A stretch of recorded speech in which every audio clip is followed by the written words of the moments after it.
how's everybody doing? Good, There he good. is. What's up, Ryan? Oh, not much. What's going on? Not much, not much. How you doing over there? Um, I'm doing well. It's everything's good here in Austin, Texas. So yeah, it's always good talking ball. Very nice, very nice. Well, hey, it's great to have you on. Appreciate you coming in. Everybody, we got Ryan with Texas Baseball Resource. I'll give you a little bit and then I'll let you jump in. Ryan Cool. works with developing high school players to get to college, and he helps them create a pathway and a program to put them at the next level. Does that sound about right, Ryan? That's pretty much it. I mean, obviously, the goal is ultimately to get um, players and families and parents to kind of, take the steering wheel, right, to own their own career path and their own development. And that's just something that I didn't plan on doing. It just kind of turned into something over the past decade. But yeah, that's just about spot on, right? Having families take more control over their baseball experiences, I like to call it. Sure. And I'm guessing that involves that baseball experience from high school, travel ball, up to, whether it's JUCO, NAIA, up to Division One. Yeah, honestly, I work with even professional players and I work with overseas players. But yeah, there's definitely a clear kind of career path. And of course, for many of us and most of us, it might end at, let's say, the high school level. But some of us, have the opportunity to maybe play at quote unquote the next level. That could be a college at different, ranges and maybe professional beyond. I've kind of worked with a gambit of everybody in between there. So you can kind of pick up a sense of, hey, these are some good things that have helped certain players at certain levels, and these are the habits or routines that allow this person to advance or not. But yeah, it's mainly focused on, families of that high school age player who are trying to uh, in many cases kind of maybe end on a good note, but they're also at that pivotal point of I'm serious and, obviously there's a next level. There's something I see that's out there, but maybe I don't know how to really get there. And that's where maybe, I can come in and provide some value. Very nice. And tell us a little bit about your playing experience and how you got into baseball. Sure. Well, I think I probably for most of the people that follow both of us, you're kind of born into it. You're raised in it. My parents obviously love baseball. I had an older brother that played professionally. I can say growing up in Texas, kind of it's, little league t-ball, you're just kind of forced into it. I played in high school, was a catcher, and frankly can appreciate your product is something I wish I had kind of at that time, trust me. But Sure. was a catcher and, was a varsity player by the time I was a sophomore. So, um, you know, I guess an above average high school player. I had the opportunity to play at a Division I junior college here in Texas. And Texas, of course, is a very strong culture of the junior college level. It's very competitive. There's a lot of talent at every one of these schools. And then, of course, later on, I've coached the little league, but the main claim to fame is, I was a strength and conditioning coach for the University of Texas for years. Went to Omaha as a coach, finished third in the country. Got to work under Augie Garrido and Skip Johnson, who's the head coach at Oklahoma right now. So those two coaches and those players that I worked with have shaped a lot of my baseball background and kind of philosophies in many ways, but I'm well read on it. And I just got done coaching overseas in Austria as well. So you can say I've had some unique experiences, but always loving through the game. And again, it's about relationships. So I can say I'm officially addicted, I think, to all things baseball. Nice, nice.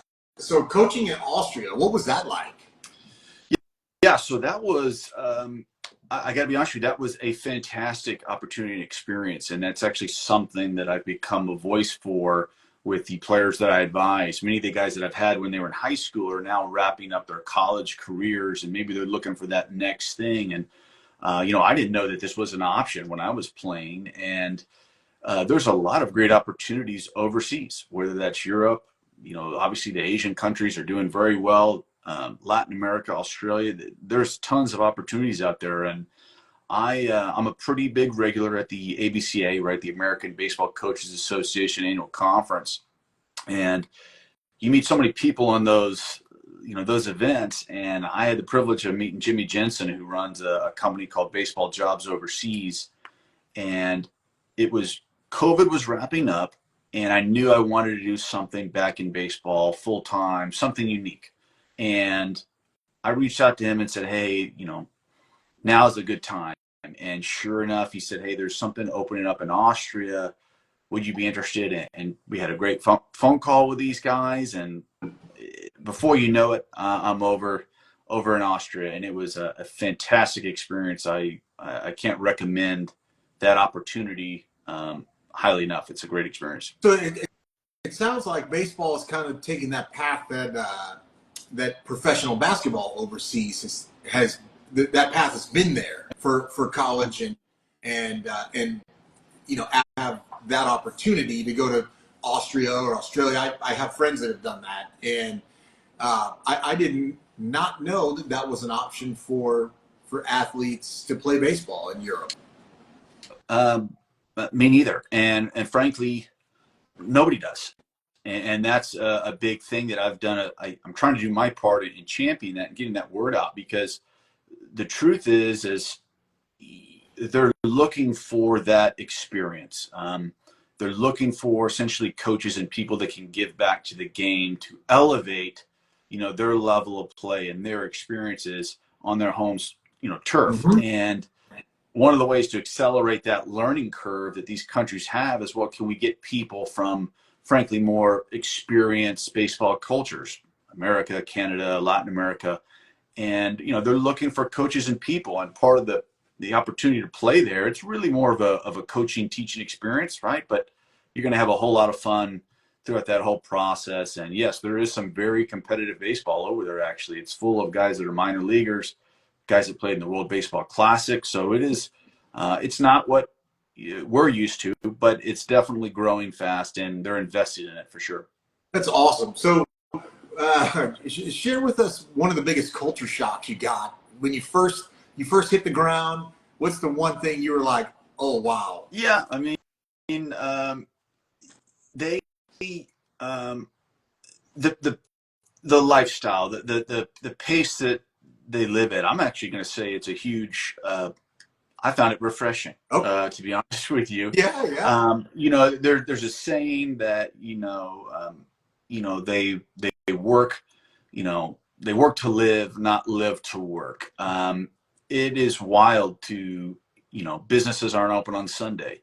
I felt like for the first 2 months that I was there, nothing was open on a Monday because it was a holiday. And, they take a lot of time off. They do a lot of things where, hey, I'm gone for the week. A lot of things that we would call spring break or fall break, they seem to have one of those once a month, if not more. And there's so many activities to do as far as outside and mountains and lakes. So there's so many cool things, but yeah, it's a pace. It's a slow down. Hey, let's hang out. We're not in any rush. That definitely took some getting used to, because it's, sometimes you want to go and get things done, and they just don't work at that pace.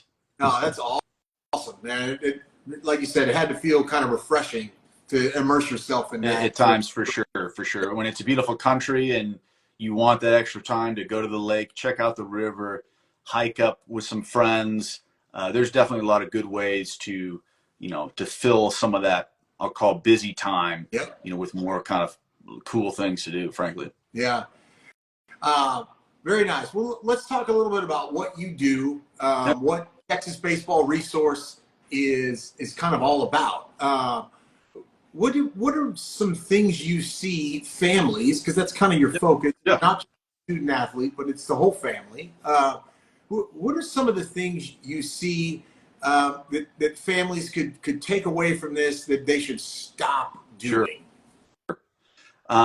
The first thing they need to stop doing is they need to stop just kind of going through the motions. It's real easy in baseball here. Our culture is, especially at the younger levels, well, there's just baseball next year because that's what there always is. There's another summer, there's another team. Mm-hmm. And, you just kind of get used to we're doing something and somebody's already got something made up for us, and we're just going to join that. I wish that was still kind of the case for the competitive family. I want to make a caveat there for the Yep. family that says, no, we're doing travel ball, we invest in this stuff, we've kind of shaped an idea of a next level goal, some kind of vision, right? They're not just going through the motions, they're trying to get the most out of it. That's the biggest mistake I see, is they just kind of assume these other people either have their best interests at heart, or they really know what they're doing, or, you know, just trust us and we'll get plugged in. And families need to frankly move away from that and kind of do a little bit more of a, hey, we need to own our career, own our experience. We could use some guidance here to navigate kind of these waters. It's crazy right now. But they need to frankly start grabbing a hold of their own career and make their own path and own it. They can't count on the high school experience to do it anymore. They can't count on the travel ball. It's just too much, and there's too much pulling in all directions. So they need to stop, frankly, counting on others. It's as cruel as that can sound. They need to start taking ownership frankly, of their path. Sure. No, I think that's great advice. And I think one of the things parents are going to want to know is, how do they vet a program that they put their kid in, they've invested. I mean, it's costing $10,000 a year, right, to play a travel ball season. Let's just be honest, right? How does a parent vet the program? Sure. Well, it actually, to me, it doesn't even start with the program. It starts with, them clearly defining what their vision or what their parameters of a successful experience are, right? Okay. And the programs start to weed themselves out or show up, right? If your goal is just, we want to make varsity and we want to do this for what, hey, we can eliminate 90% of this stuff, right? Or if they say, hey, our goal is, let's say a school like University of Texas, right? And hey, our goal is that's our big dream goal. Well, you can look up who has a history of where these guys came from, right? You can go to that college team, talk to the director of ops, talk to some of those alumni and say, hey, who did you play for in the summer? And you'll start to shape an idea of, wait a minute, there's some kind of connection between these 2 or 3 organizations or events and, this outcome. It's not a guarantee, but you can start to pick up the idea that, hey, we don't need to be in this Florida tournament or Florida team if our goal is to play for Baylor or TCU. You can start to map that, but the first step is you got to clearly define your vision and what you perceive or establish as success. Right? You have to do that first, and then you get to pick from the teams and things like that. No, I think that's great advice, Ryan. I think back to just there's a difference between a goal and a dream, right? You have a dream to play college baseball, or whatever, right? Play varsity baseball, but you have to set a goal if you really want to get there, right? And dreams are hopes, and goals are paths. So I think that's some great advice. That look at where these players are coming from, because it's all out there, right? We can find it. You scroll through the social media or the players' pages on the college websites, and it'll tell you who they played for. And and it's not the hardest thing I have to get parents to do is by the time they get to me and they're at that high school level, they have typically been so sucked into a way of thinking with travel ball and select ball and doing all these tournaments, and they're all over the place as far as what they should be doing, right? And they've had these people that have been pulling in these organizations that are fighting for their dollars and their time. And the parents and the families need to be the ones that are controlling this and driving the ship. It can't be the one travel ball team or one org. That stuff is frankly irrelevant. You can change your shirt and play for a different team in a different circuit in a different part of the country if you choose to. But parents make a lot of decisions based on kind of fear and angst. And we try to cut through a lot of that stuff and hopefully empower them to make better decisions, really. Very, very nice. So if a family comes to you and says, this is our son, this is our daughter, right? Mm-hmm. And you talk to the son or daughter and they say, no, Ryan, I really believe I have a chance to play at the next level and I want to do that. What are the steps that a family is going to go through with you? Sure. They're I mean, a sophomore in high school. They're trying to balance travel ball and school. Walk us through what that process looks like with yourself and the Texas Baseball Resource. Sure. Well, the first thing is I try to have a conversation with the parents, the adults. I find that does a great job of, one, the kids on these call, the players, they don't know what's going on, and they're not really usually involved in the decision-making process. They're just kind of go wherever, frankly, mom and dad drop them off sometimes. And that's okay, right? No one's asking a 16-year-old or 15-year-old to have a clear vision of their career path. Some do, but I didn't, and frankly, most don't. So the first step is to get on a call with mom or dad or whoever is kind of the adult in that, what I call the team at home, right? Who manages that? Sometimes it's grandma, it can be uncle, it can be anybody. But you start to ask a few quick questions. And, one of the first ones, I kind of base everything on something I actually got from Jim Schlossnagle, of all people, called the 3 Ps. And the first one is, can you play enough? And that one's the most subjective, actually. Is this kid good enough to contribute to that program that he has in mind or not? Well, things change, right? A lot can change between a freshman to a senior. So Sure. that part of that question line is more of, we table that for the most part. But for the parents, those second 2 P's are really important. The second one is, can they pass? Meaning, does this kid or family, does they have the academic fortitude to, frankly, attend their dream school, right? I give them an exercise of saying, hey, if you couldn't play baseball ever again, where would he want to go to school and why, right? And you start to hear all kinds of cool options. And, well, the answer is, can you get into that school, right? Mm-hmm. Because if you can't, well, I'm sorry, there's no amount of playing skill that's going to override that. I know people kind of think that, and rumors. You have to be able to meet the academic demands of whatever program you go to, big or small. So that's the second P, right? Hey, can you academically get to that next level or not? And can you play? Can you pass the classes? Yeah. What's the third P? The third piece is, can you pay the difference? And this is one that mom and dad really, this is when they really kind of get involved, because the reality is school, whatever level, it's expensive. It's going to only get more expensive. I know they're going to have more scholarships. I know there's things like NIL. I'm very aware of all those things. But the reality is, it is expensive on families to send their kid to higher levels of education, regardless of what level it's at. So the deal is can you pay the difference? And what I mean by that is, let's frame of, if you got 0 scholarship, right, or you got 10% scholarship, could your family financially afford to send your child to that school? Mm-hmm. And they really have to think about that. And when they frame it that way, they go, you know what, we would love to go to TCU or SMU or Columbia, but financially that's a tough spot. Yeah. And that's okay. There's nothing wrong with that. But now that just eliminated a lot of schools, most likely. So again, now we're starting to refine our search so we can be more strategic and focused with our efforts going forward. So that, can they get into the school? Yes or no, right? If you can't get into Columbia, we don't need to go to their camps, right? Or Stanford. Right. Can we afford Stanford or Columbia?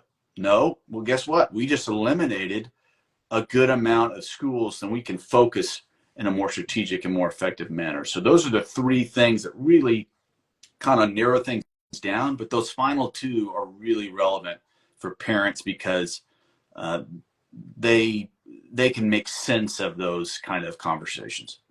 So you mentioned your 3 Ps. Can you play? Can you pass the classes? And can you pay for it? But there's a 4th P in there that you kind of mentioned multiple times across across those three P's, and that's parents. Hmm. So let's talk a little bit about parents. Those parents that are standing on the sideline, sipping out of a Stanley Cup and yelling at the umpires. Are coaches really looking at that when they're at these showcases? You know, that's a big thing about. I mean, when people come to me, I don't teach curveballs. I'm not going to fix your swing. Right? I'll defer you and refer you to guys much better than me on that topic. But you're absolutely right. Families have no idea how many times they shoot themselves in the foot by an off-color comment in the stands, or how a player treats his parents, or the appearance that they show up at. They just, when you're dealing with people, and a college coach has to make a decision, a tough decision on, do we want this family around us for the next 3, 4, 5 years? Because that's what it is. You're not just getting the player, you're getting the crazy uncle, right? You're getting the loud mom, you're getting the dad that's too involved. You're getting all of that. So parents don't realize that we take all that in, and we're watching all of that. So yeah, the crazy behavior, it's just, again, parents don't know that they're a major piece of this thing. And yes, a lot of times players and families eliminate themselves with things that have nothing to do with on the field play. It can be all those other things I talked about. So yeah, parents have a huge role as far as, frankly, eliminating or elevating a player's opportunity. Sure, I love it. I love that we just took a P, a silent P, right, Yeah. and really turned it into that Yeah. fourth P. That sometimes that's the one mom and dad don't want to talk about, right? They can pay, their kid can play, they got the grades, but it's that fourth P, right? That could be the deal breaker. Yeah, well, it's about relationships, right? And when you're recruiting a player, you're recruiting the whole family, and vice versa. The families have to know those coaches. There's someone they can trust, they can call, they can text. And a lot of that's gotten a little murky right now with things, but you're absolutely right. It's really there's a whole lot of baggage that goes into these decisions that people have to consider. Very nice. Well, along those lines, one of the things I like to ask the people that we have on this little IG Live is, you played sports growing up. I'm guessing most of your youth life, right, up high school and college. Mom and dad were coming to games, I'm assuming, right? Oh, yeah. So when you went up to bat, who did you hear, mom or dad? Sure, I'll tell you this. It was good one here, right? It was mom, and let me tell you about this for the parents that might be listening. I had to have that tough conversation with my mom, who I love to death, and she's the ultimate fan. I didn't allow her to come to games anymore. Okay. She didn't know how to control the emotion, right? It was all over the place, and I know she supports and all that stuff, but I had to have that. I was aware enough to say, look, the game is hard enough, right? Let alone to have to deal with your mom or the pressure or that kind of stuff going on. And you see kids shrink on the mound or shrivel in the dugout because dad just said something, or mom just said something, or coach just said something. Hey man, these are kids, these are young people. And when adult says things, the kids don't know how to process that, right? So no, I'm one of those guys that said, Mom, I love you, but you're not allowed to come to my games anymore. And trust me, other families, teammates, we're grateful for it. So, and I know she meant nothing wrong with it, but yes, I'm one of those people that had the crazy parent to some degree. No, it's not a crazy parent. I think back to my own experience. My ex-wife, my son's mother, when he played college basketball, she liked to sit right in the first couple of rows, and it was his senior season, and he got pretty banged up on a play at midcourt, and she ran out there, and he said he basically yelled at her and said, Mom, don't ever come out here again, right? And she wasn't doing it out of spite or anger. It was like, that's my boy, right? And sometimes moms got that fight in them, and they got to be. Well, again, the reason why I exist and started doing what I'm doing, right, is everything started with a lot of, casual conversations in a hotel lobby, right, with parents about help us out, right? It's an emotional situation. You've got parents that love their kid. They're trying to do the best they can. Maybe they know, usually they don't know what's going on.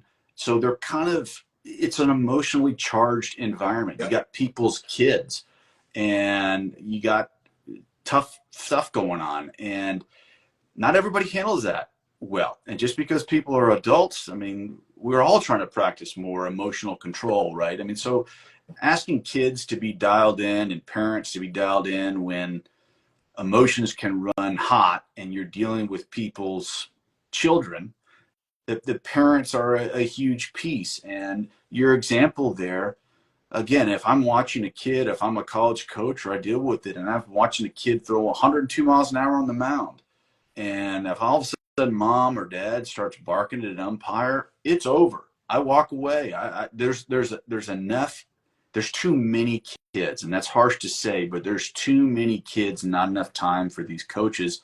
So you don't have three strikes. You have one little strike, and it can be your appearance. It can be something they overheard. It can be things that are so small and petty, but that's just so we got to move on to the next kid, next family, because they don't have the time to deal with anything. So yes, the parents need to be dialed in, and again, that's some of the stuff we focus on. Very nice. Very nice. Well, Ryan, I want to respect your time. We've been on for a little longer than 10 minutes. So I want to give you the next minute or two to go ahead and tell us all where Sure. we can find you, the best way to get a hold of you is, and then we'll wrap this up. Sure. Well, I mean, the best way right now is I've done a good job of being a little bit more active on Instagram and Facebook. Parents typically find me on Facebook. Players, please follow along on Instagram. This is a journey for me. I'm not going anywhere. The whole idea of this is to be kind of that advisor, that person that I wish I had in my corner at times, right? And try to give back. And it's not just me, right? It's a network of people that are good coaches, college coaches, scouts, agents, you name it. And we all kind of mobilize when there's a situation of, hey, we got to help this family. So the best way of doing it is follow along. DM me if you ever have a question about stuff or a topic you want to specifically address. Parents, that's how they get a hold of me is, hey, I saw your post on Facebook. I've got a question about this tournament, or what do you know about this or that? Hey, this is, we're in this to help people, and people have helped me throughout my journey. And, it makes my day having these conversations and talking about baseball and all the good it can do. So best thing to do, follow along, shoot me a DM if you have a question, share this with somebody you think might benefit from a free call or anything like that. And just follow along on this journey, because we're trying to give back and have a better message to more families, frankly. I love it. Texas Baseball Resource, Texas_baseball_resource is where you can find them on Instagram. I believe it's just texasbaseballresource.com Yeah. is your website. Yeah, and if you do Texas Baseball Resource, you're going to find me on Facebook, Twitter, and all that stuff. I'm candidly not very active on Twitter. I think it's just about the worst thing ever. But on Instagram and Facebook, you can find me on there, and I'm easy to get a hold of. And yeah, always willing to get on a call and have a conversation and see what I can do. I love it. All right, Ryan, I got one last question I'd like to close everyone with. If you guys out there have seen this, you know what I'm about to ask. But Ryan, do you love to win or do you hate to lose? I love to win. Okay. I've definitely done look, I was, strength coach at University of Texas, and we got eliminated by a play at the, first base by this much. And Vanderbilt went on to win it. And I can tell you, it's a numbing feeling to lose those big games. We lost the championship game in Austria that I was a part of. It hurt. It sucked. The winning, the moments that you have with people you care about and the players and the staff and everything, you remember the losses for sure, but the wins, man, there's nothing better than, 48 hours of going, hey, we're going to Omaha with the guys I like that have bought in. Man, that stays with you forever. the good vibes of winning those big games and those shared experiences. But losing always sucks, right? But we try to focus on the things to, hey, what sets us up for winning? We're not afraid of losing. We'll take the shots. But yeah, it's always, I like winning as much as possible. I love it. I love it. All right, Ryan, Texas Baseball Resource. Thanks for joining us. Anytime. Can you pay, and can you pass the class? And I think that's the three big takeaways. If you got questions, reach out to him, like he said, on IGs or Facebook. Send him a DM. He's a great dude, easy to talk to, and happy to share his knowledge. So, Ryan, thanks again, and I appreciate your time. You got it, man. Anytime. Always great talking ball. Right. Talk to you later. Thank you. Peace.